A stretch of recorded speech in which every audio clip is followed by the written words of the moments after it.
예수님을 간절히 찾은 두 사람이라는 제목으로 같이 말씀을 나누겠습니다.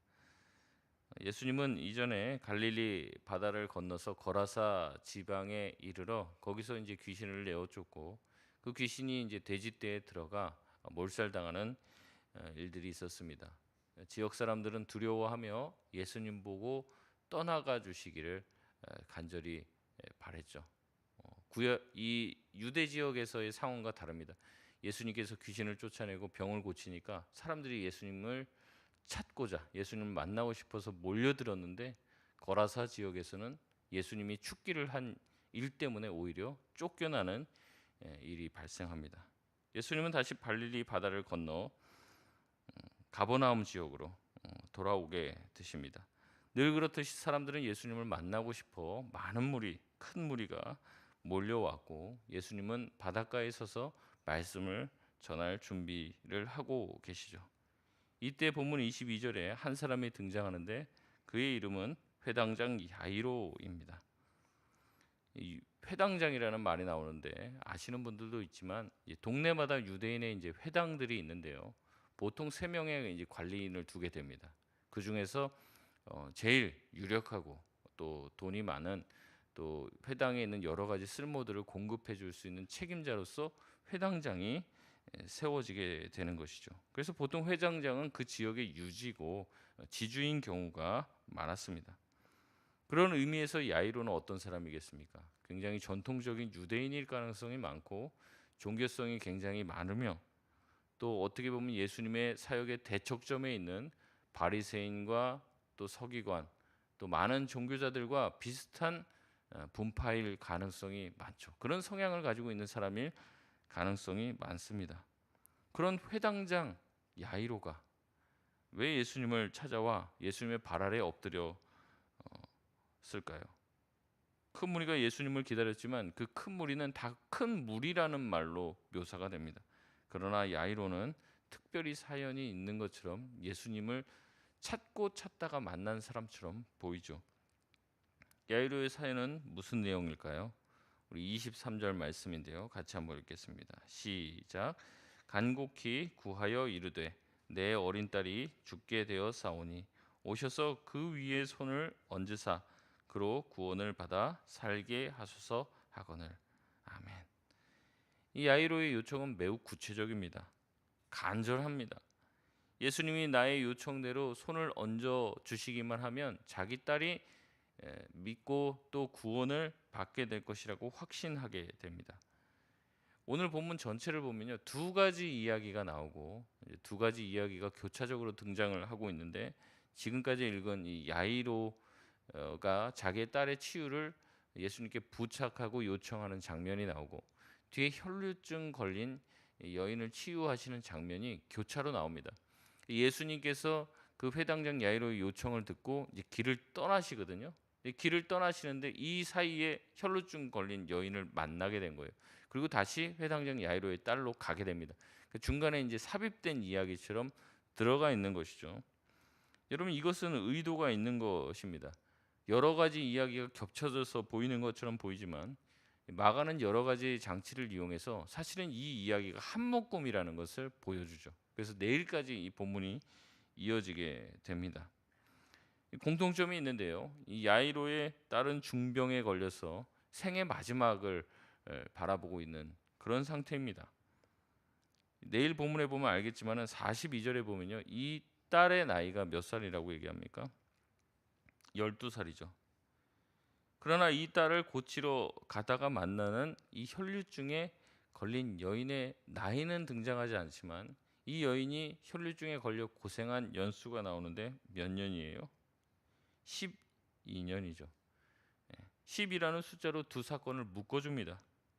게다가 두 사람은 사람들의 접촉을 다른 사람들이 그 사람과 접촉을 꺼리는 인물로 이제 등장을 하게 되는 거죠. 이 혈류증에 걸렸다는 것은 일종의 유출병입니다. 그러니까 여성들이 이제 뭐 하혈을 계속하는데 이게 계속이 되는 멈추질 않고 계속 이루어지는 거죠. 이런 유출병은 이 유대인의 율례에 의해서 또 이제 율법에 의해서 굉장히 엄격하게 규정이 되어 있고 사람들과 접촉하지 못하도록 되어 있습니다. 부정한 질병으로 묘사가 되고요. 또 그 생리가 끝난 후에도 며칠 동안은 이제 사람들과 가까이 해서는 안 되는 부정적인 상태로 묘사가 되게 되는 것이죠. 만약 그 사람과 접촉을 하게 되면 접촉한 사람들 또한 부정해집니다. 죽을 병에 걸린 딸을 둔 이 아버지도 마찬가지예요. 이 딸도요. 사람들이 이 유대인들은 중병에 걸리고 중환자다. 그러면 가까이 아예 하지도 않았습니다. 왜냐하면 그 사람이 그러다가 죽으면 어떻게 돼요? 시체가 되는 거잖아요. 이 시신을 가까이 하는 것 자체가 부정을 타는 것이 되기 때문에 중병에 걸리고 오늘 내일 하는 사람들은 가까이 가지 않고 문 밖에서 그 사람은 어떻게 되나 이 지켜만 보고 있는 거예요. 그러니까 결국에 이 두 사람은요. 다른 사람들이 접촉하기가 어려운 사람, 그 사람과 접촉을 좀 멀리하는 그런 사람으로 같이 묶여져 있습니다. 그러나 이 두 사람들에게는 확신이 있는 거죠. 이 죽을 병에 걸린 딸을 둔 이 야이로나 아니면 이 혈류증에 걸린 여인의 마음 가운데도 한 가지 확신이 있는데 그것이 무엇이냐면 바로 예수님과의 접촉을 통해서 자기의 딸, 자기 자신이 고쳐질 수 있다는 확신을 가지고 예수님을 적극적으로 찾아옵니다.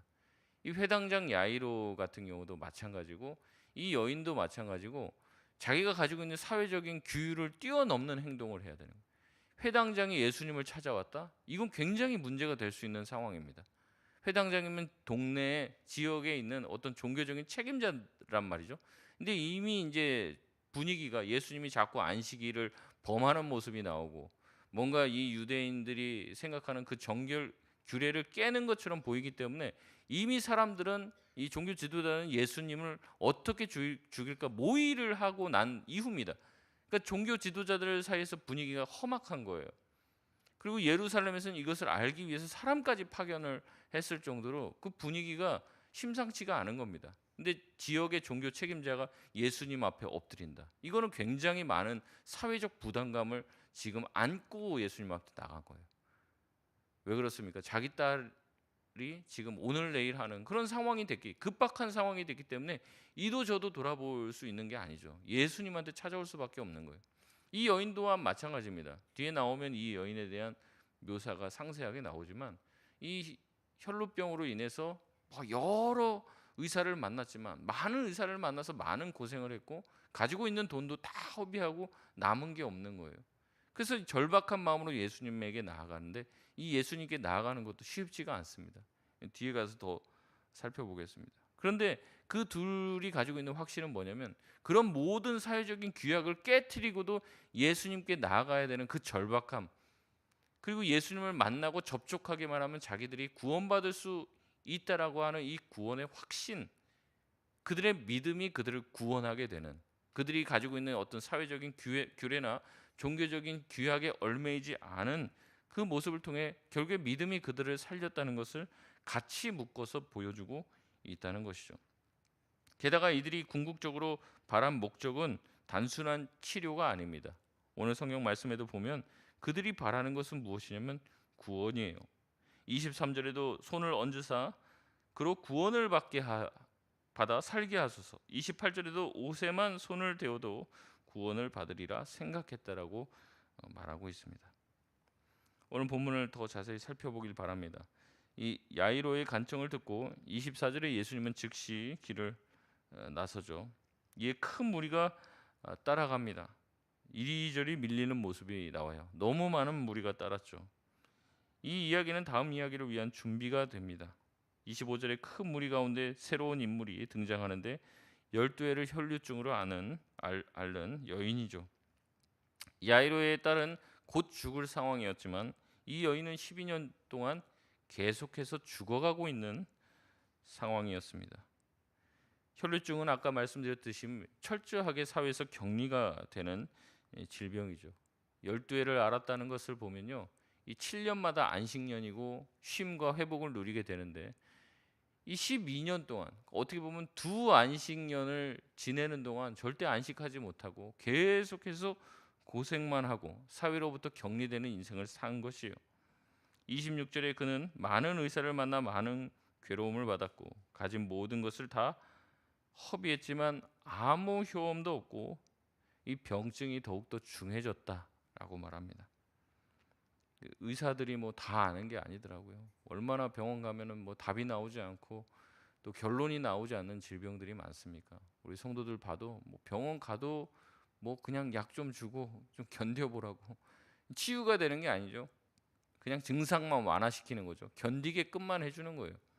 대단한 것 같은데 대단하지 않을 경우가 많이 있다는 거죠. 그러던 차에 27절에 예수의 소문을 듣고 이 여인은 예수님을 찾아갑니다. 여인이 들은 것은 예수님의 소문뿐이었어요. 자기가 직접 병 고쳐지는 것을 본 적도 없습니다. 듣는 것, 들었던 것 하나 믿고 예수님을 찾아옵니다. 자신이 예수님과 접촉만 하면 나을 것이라고 생각한 것이죠. 그러나 예수님과 접촉하는 것은 쉽지 않았습니다. 왜냐하면 수많은 군중들이 둘러싸고 있었기 때문에 그런 거죠. 또한 자신은 율법이 정한 엄격하게 구별되어져야 하고 부정한 자로 규정되어진 사람입니다. 자신이 만지는 모든 것이 부정해지고요. 자기를 만지는 모든 사람이 부정해집니다. 그는 공동체의 유익을 위해서, 공동체의 정결을 위해서라도 반드시 스스로 격리되어야 하는 부정한 자입니다. 그래서 여인은 예수의 옷자락만이라도 만지면 병이 나을 것이라고 생각해요. 예수님을 만질 생각은 하지도 않습니다. 예수님한테 무슨 기도 부탁도 하는 게 아니에요. 예수님을 만지면 부정이 자기에게 있는 부정이 예수님께 옮아갈 거에 대한 두려움을 가지고 있는 거죠. 근데 동시에 예수님을 어떻게든 접촉은 해야 돼요. 이 두 가지 사이에서 지금 갈등하고 있는 겁니다. 자기가 접촉하면 예수님 부정해지니까 접촉은 못 하겠고, 그렇다고 예수님과 접촉하지 않으면 병이 낫지 않을 것 같으니까 접촉은 해야 됐고, 타협 지점이 뭐예요? 옷자락이에요, 옷자락. 그게 뭐 옷깃만 잡아도 하는 무슨 대단한 믿음이 아니라 예수님께 할 수만 있으면 만지고 싶죠. 근데 만질 수가 없는 거죠. 그런 상황입니다. 여인은 쫓아가 예수님의 옷자락만이라도 만질 생각을 하고 이것이 마지막 기회라고 생각하고 틈을 노렸을 거예요. 아마 이 여인은요, 예수님이 바닷가에 도착했을 때부터 군중 사이에 같이 있었을 가능성이 높습니다. 근데 군중이 모여 있고 예수님의 말씀을 들으려고 하고 예수님 도착했어요. 그렇게 정적인 상황에서는 예수님께 다가갈 수가 없습니다. 예수님께 누군가 막 다가가려고 하면 눈에 띄잖아요. 그럼 사람들이 쳐다보게 되고 저 여인이 이 유출병에 있는 여인임을 알면 어떻게 되겠습니까? 거기서 추방 나오고 예수님 가까이 가지도 못해요. 돌에 맞아 죽을 수도 있습니다. 왜 네가 부정한 네가 왜 우리를 더럽히려고 하냐? 위험한 상황에 놓일 수도 있었죠. 그렇지만 그는 무모한 선택이었지만 과감하게 군중 사이를 뚫고 갈 기회를 엿보았습니다. 마침 회당장 야이로가 와서 자기 딸을 고쳐달라고 얘기하며 예수님의 이동이 시작되고 군중들이 함께 이동하며 틈이 생긴 거예요. 같이 움직이고 있으니까 움직임 가운데 자기가 섞여 들어가면 예수님께 접촉할 기회를 얻을 수 있다고 생각하는 것이죠. 사실은 이 과정들 자체도 문제가 있습니다.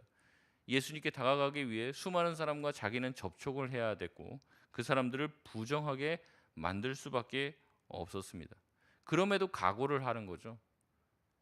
그렇게 하면서까지도 자신이 고쳐져야만 했기 때문에 그런 간절함을 안고 주님 앞에 나아갑니다. 어떤 분들은 얘기해요. 이 여인이 굉장히 이기적이다. 자기의 치유를 위해 남을 부정하게 만든다니. 누구보다도 예수님과의 접촉을 바라고 있어요. 그러나 예수님과 접촉하면 예수님이 부정을 탈 수도 있다는 말이죠. 근데 그것 또한 어떻게 보면은 어쩔 수 없다고 생각하면 예수님께 적극적으로 다가갑니다. 마치 자기의 부정을 예수님께 전가하는 것 같은 모습을 보입니다. 그러나 그 동시에 예수님을 만짐으로 자신이 구원받을 수 있다는 확신과 믿음을 가지고 가요. 이게 참 어려운 거예요. 이게 자기가 예수님을 만지면 예수님한테 안 좋은 일이 생길 거란 걸 알면서도 예수님을 잡지 않으면 안 되니까 예수님한테 다가가는 그의 절박함으로 여러분 보시면 좋을 것 같습니다. 예수님에게 아주 은밀하게 그 여인은 다가갑니다. 예수님도 눈치채지 못할 정도로 살짝 옷깃만 만지고 빠져나올 궁리를 하죠.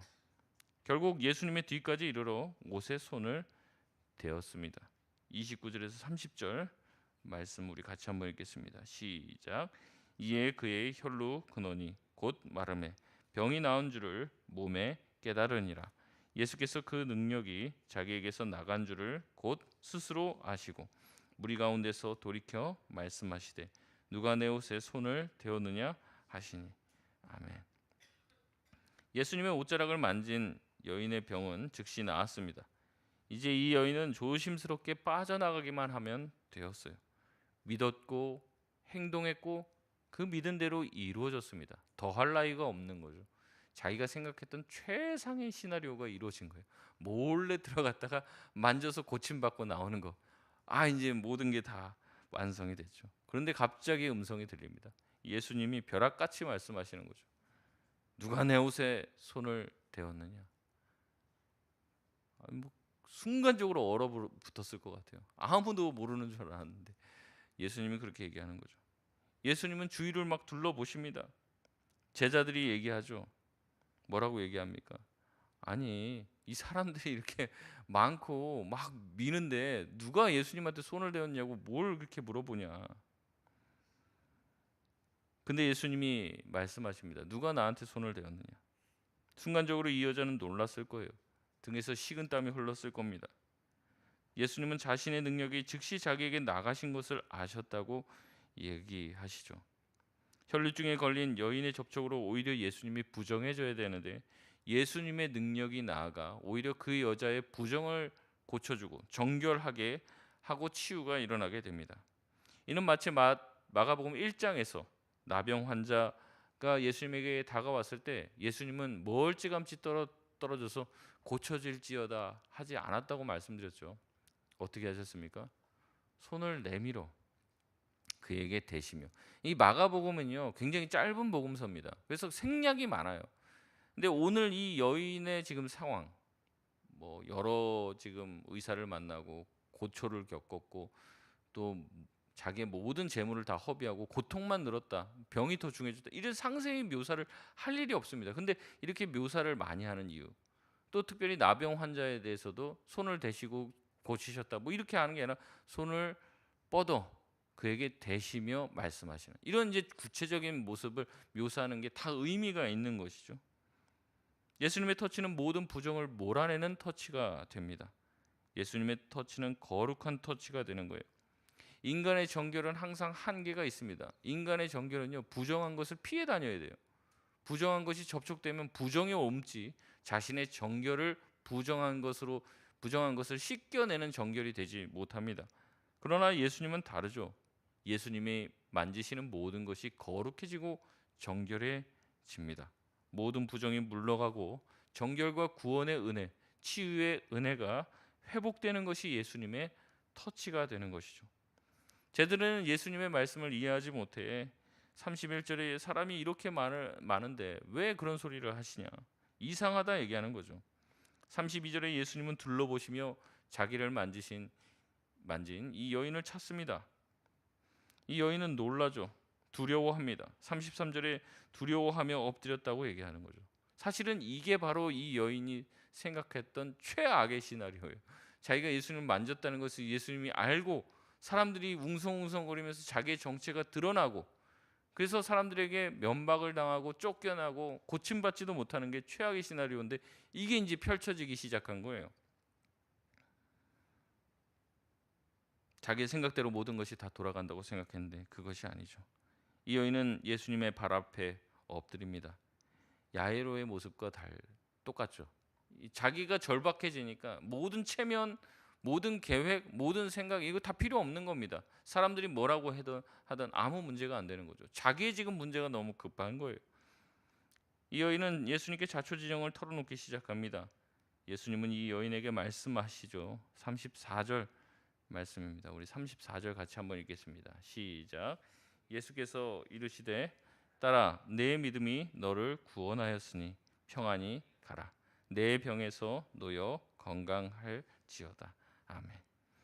두려움에 떠는 여인은 예수님을 바라보죠. 예수님은 그 여인을 향해 따뜻한 말로 얘기하십니다. 딸아 믿음이 너를 구원하였으며 평안히 가라. 건강해져서 잘 살라 말씀해 주십니다. 예수님은 많은 사람이 들을 수 있는 큰 소리로 아마 말씀하셨을 거예요. 치유의 공적인 선포를 통해 이 여인이 고쳐졌음을 이야기하며 이 여인이 부정한 여인이 아니었음을 확증해 주십니다. 혹시라도 이 여인이 돌아갈 때 다른 사람들에게 해코지를 받지 않도록 해 주시는 것이죠. 이 여인으로 인해서 어느 누구도 부정해지지 않았다는 것을 공적으로 증명해 주시는 겁니다. 예수님은 개인적인 질병만 고치시는 게 아니라 사회적인 문제, 그가 가지고 있는 관계의 문제까지도 해결해 주시는 것이죠. 여러분, 저는 이 모습을 보면서요, 그 자리에 있는 사람 중에서 누가 제일 은혜 받았을까 싶은데 야이로가 제일 은혜 받았을 것 같아요. 지금 어느 길입니까? 지금 자기 딸 고치러 가는 길이잖아요. 근데 예수님의 소문을 듣고 그는 왔을 거예요. 근데 예수님의 어떻게 보면 치유의 능력을 직접 보지 못했기 때문에 뭐라고 확신하는 게 이제 믿습니다 했지만, 예수님을 끌고 가는 거 보면은 또 그 믿음이 또 뭐 어떤지 모르겠습니다. 그런데 이 과정을 통해서 어떻게 되는 거예요? 혈루증 걸린 여인이 예수님과의 터치를 통해 치유되는 그 모습을 보고 자기 딸도 예수님을 만나면 고쳐질 수 있는 확신을 더 크게 얻게 되었을 것이라고 생각합니다. 말씀을 맺겠습니다. 오늘 본문은 야이로의 딸에 대한 이야기로 시작해 혈루증 걸린 여인의 이야기로 끝나는 것처럼 보입니다. 그러나 이는 야이로에게 오히려 큰 희망을 갖게 만들며 저와 여러분에게 희망을 갖게 만드는 것이죠. 믿음이 이 여인을 구원하였다라고 얘기합니다. 예수님을 만나기만 하면 고쳐질 것이라는 믿음. 야이로에게도 이 믿음이 필요함을 말씀하시는 것입니다. 그렇다면 우리에게도 필요한 것은 믿음입니다. 예수님과의 터치를 통해, 예수님과의 만남을 통해 내가 살아날 수 있을 것이라는 믿음, 주님을 만나기만 하면 변화가 일어날 것이라고 하는 믿음이 필요하다는 것이죠. 여러분, 많은 사람들이 얘기합니다. 예수님 만나도 안 변하더라. 그게 아닙니다. 예수님을 안 만났으니 안 변하는 겁니다. 만났다고 하지만 진정 만난 게 아니죠. 여러분, 큰 무리가 예수님을 따랐다고 얘기해요. 그 사람들이 예수님 만난 겁니까? 안 만난 겁니까? 만난 거죠. 바로 앞에서 보고 예수님 말씀도 들어요. 근데 진짜 예수님을 만난 건 아니에요. 이게 무슨 말씀인지 아십니까? 예수님을 받고 예수님 말씀도 들었는데 진짜 예수님을 경험하고 만난 건 아니라는 거예요. TV에 나오는 연예인들 보면 우리는 알죠. 그 사람이 누군지 알지만 진짜 그 사람과의 알미 있는 것은 아닌 거죠. 피상적인 예수님과의 관계는 우리를 전혀 변화시키지 못합니다. 예수님과의 진짜 인격적인 만남, 그 예수님과의 만남이 나를 변화시킬 수 있을 것이라는 믿음, 그 믿음이 저와 여러분을 변화시킬 줄 믿습니다. 무리가 되지 말고 제자가 되기로 결단할 수 있는 오늘 아침 되시길 바랍니다. 우리 같이 합심해서 기도